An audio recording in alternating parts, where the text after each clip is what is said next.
Lors de l'emploi de l'outil recadrage, mais au même titre pour l'emploi de différents autres outils, nous pouvons consulter par le biais du gestionnaire des outils prédéfinis s'il existe des outils déjà préparés à un emploi.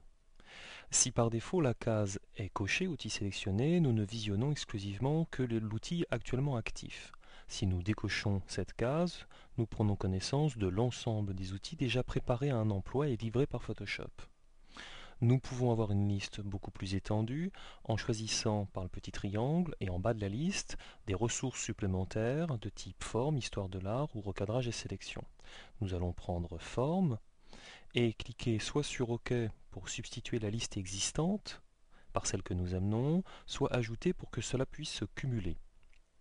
Nous voyons maintenant qu'il y a beaucoup plus d'outils prédéfinis et que si nous souhaitons voir que l'outil en cours dans les besoins que nous pourrions avoir de l'outil recadrage, il suffit alors de cocher uniquement cette case.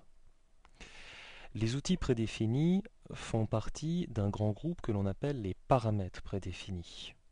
Nous allons, pour illustrer cela, utiliser une fenêtre, plus exactement une palette, la palette nuancier, et découvrir que l'ergonomie des outils prédéfinis et de différents éléments que l'on puisse créer, par exemple une couleur, s'articule suivant une même présentation. Pour l'outil recadrage, nous avions ici la gestion d'un outil pour en créer un, le renommer, le supprimer, le type de présentation dans la liste, réinitialiser un outil ou tous afin que cet outil se soit dépourvu de quelconque paramètre, de réinitialiser, de charger, d'enregistrer qui concerne le fichier de pré-réglage pour garder une trace informatique des paramètres d'un outil prédéfini ainsi que des ressources additionnelles.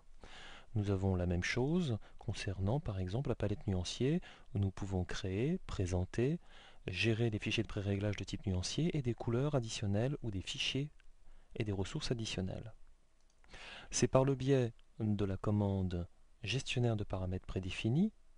que nous avons également présent dans la commande édition gestionnaire de paramètres prédéfinis que nous avons en quelque sorte une fenêtre permettant de centraliser l'ensemble des paramètres prédéfinis, y compris par exemple ceux des outils.